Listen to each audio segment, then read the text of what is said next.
Hello and welcome. What we're going to be looking at in this video is we're going to be looking at writing about techniques which are used in dialogue.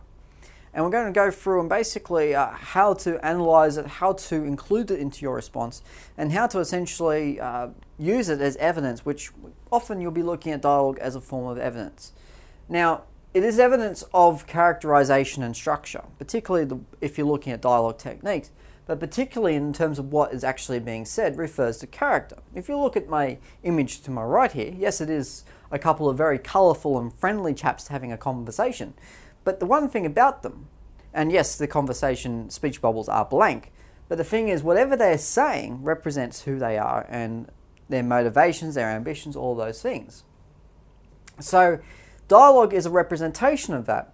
And the way that this dialogue, or essentially the way that this is all portrayed in the text, the way that speech and everything else is put together, is part of the structure and part of essentially what makes the text what it is, what makes it meaningful, important, valuable, etc. So by looking at these two aspects, you're really looking at the heart of how dialogue is used and the importance of it. Now, dialogue varies from text to text, and this basically affects how you would write about it. And certainly, if you use the example of film and a play, for instance, film and plays use dialogue quite differently, and depending on the type of production it is, you'll see it being used in various sorts of ways. So this will, of course, naturally, vary how you would write about it. And basically, as I said, the way it is used is quite different. And when you're looking at contrasting film and theatre, film will use dialogue in various different ways from a lot to little, whereas theatre will use dialogue virtually all the time, or at least use some sort of speech or some sort of essentially voice, because of the fact that voice is such a strong storyteller and it will allow the play to convey so much more. So, okay, how do you write about it? How do I put it all together? Well, you need to have a reason to, first of all. As in, you discuss dialogue when using it for response for a reason. That is, you are trying to make a point. You're supporting a main idea. Your discussion of dialogue will basically form evidence. And by including discussion and evidence together, by discussing dialogue in terms of it being evidence and then discussing the importance and the effect of it, you're helping to support whatever your main idea is, and that will depend on what the question is.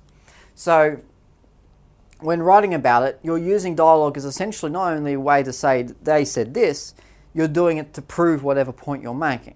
Okay, so it's a really simple way of looking at it, is that by using dialogue, I'm not just including something from the text, I'm using something that's going to help me build my argument. Now, when you're discussing characterization, and when you're discussing structure and all those things, you're discussing, okay, yes, it comes from characters, and characters say different things, and they do it because that's what characters do. They talk to each other, they interact with each other, but what does that interaction actually do? What does it mean? Well, basically, you're looking at how they're represented, and dialogue essentially shows how characters are represented.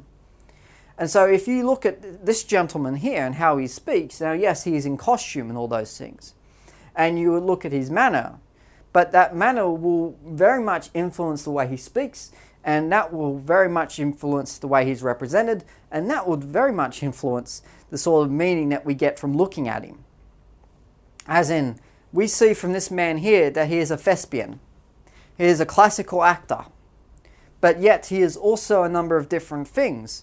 And depending on what he says, what comes out of his mouth, we will see if he's a good guy, a bad guy, what he is, what his goals are, what his ambitions are, and what makes him meaningful, the sorts of themes he embodies and represents, all of those things. And you just thought he was an actor. So by essentially him opening his mouth, we get a whole lot more than just how he's dressed. We get a lot more in terms of the role he is playing, the type of person he is, and certainly the meaning of the story that is communicated through him and the other actors that play alongside him. A text will also structure dialogue to serve another purpose as well. So we don't just get him talking for the reason that we want to know what he has to say. We get it so that Essentially, in this example, Shakespeare uses soliloquy so a character can reveal their thinking, allowing the audience to gain insight about their character. So it's not just there to say, well, he's saying this and he's saying that. We're saying it so we can get an insight. We can go deeper into him about what he's saying and how he's saying it. So structure is basically something that is also revealed through dialogue and the way that it is structured. And it does reveal a bit about them, particularly when you're looking at Shakespeare's soliloquies, for instance. It is a clear beacon to what is going on in the play. As in, I'm going to tell you now exactly what I'm thinking, so when I do this thing later, it won't come as such a huge surprise to you. And that's essentially what a lot of Shakespearean soliloquies are all about. So to go in and talk about those soliloquies, you're essentially talking about the ideas of the play and what it is it's trying to do. But if you're talking about in dialogue in general, and what it is it's being, how it is used throughout a film, we often get that even in film as well.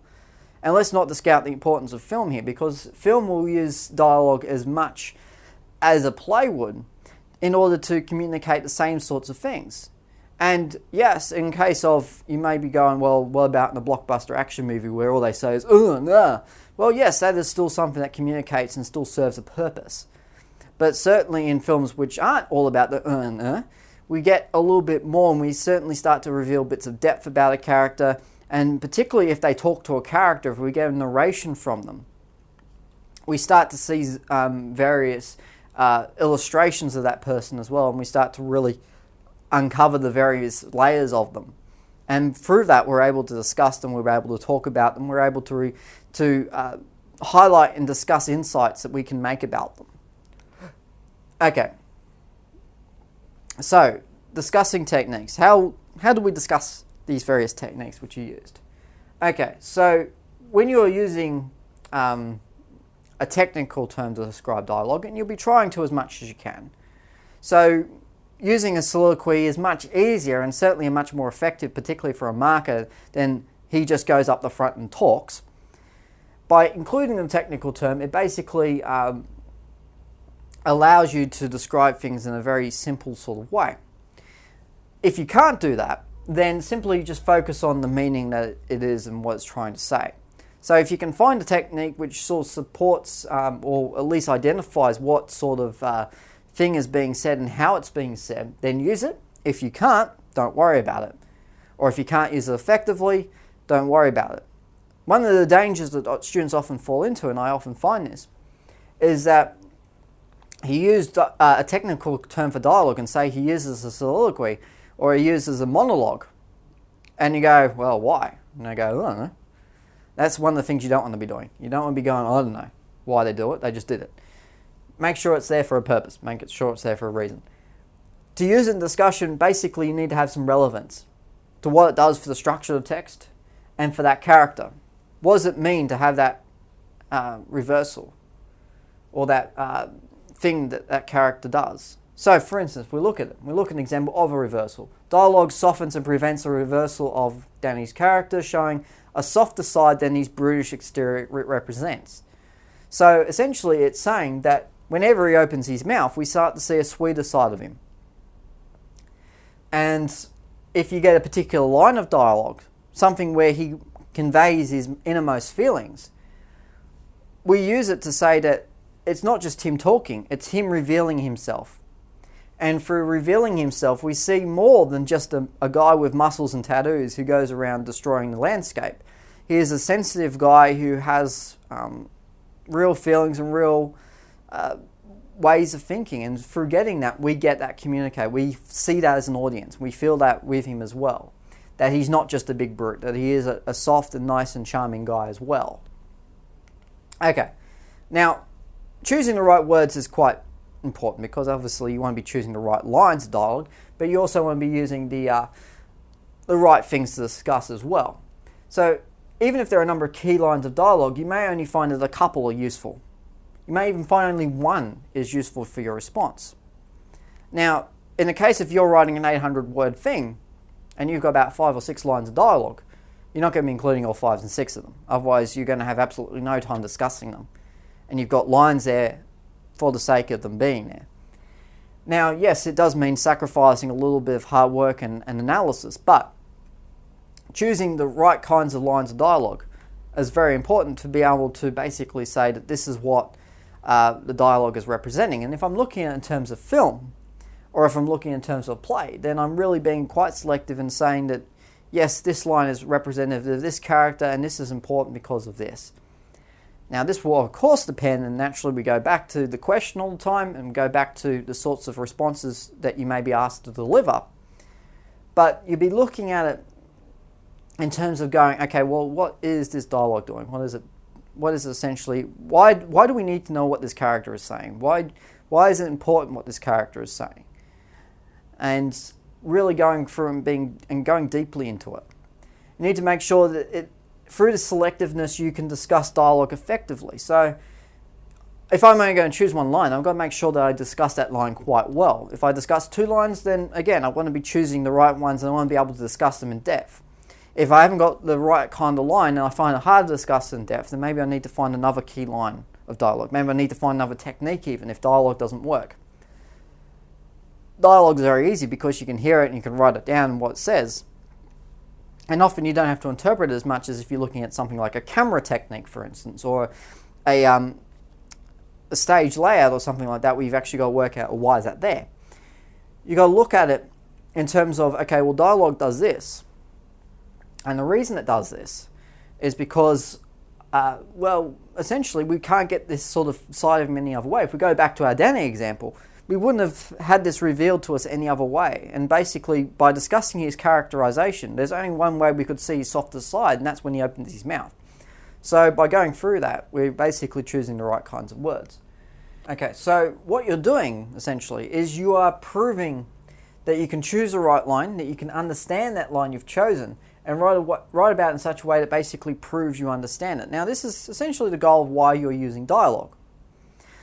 To say that I am including this line because I understand the text, and basically what you need to be showing is by using evidence such as dialogue or any other technique for that matter, or any other quote or description from the text that you use, you need to show that it proves what it is you're trying to say. So this is why I said by choosing the right line, being very selective, this is what you're doing, is you're showing essentially an ability to constrain yourself, but to constrain yourself in the right way that you're able to actually go, yep, this line here proves exactly what it is I'm trying to say. I've included my argument as it is a very good piece of evidence and a really good way of cementing my point of view and my argument here. And so this is what you need to do. So you need to choose the right line and choose a line that suits it. Not necessarily the most famous line from the film. If the most famous line from the film or play comes into it, and if you can use it to be or not to be and use it effectively, then use it, great. But if it's not, if there's another line which is more significant to what it is you're trying to say, then use that line. I mean, you can use the famous line, but you can use another line as well. So it depends on what you choose, as long as it's meaningful and as long as it's valid, basically. And that's basically all there is to say about writing about dialogue. So make sure you choose the right line. Look very carefully at it and the sorts of ideas it's trying to communicate, and essentially use it as evidence, not as your main topic of discussion. Those are the main points. So I wish you luck with it. Until next time, I'll see you later.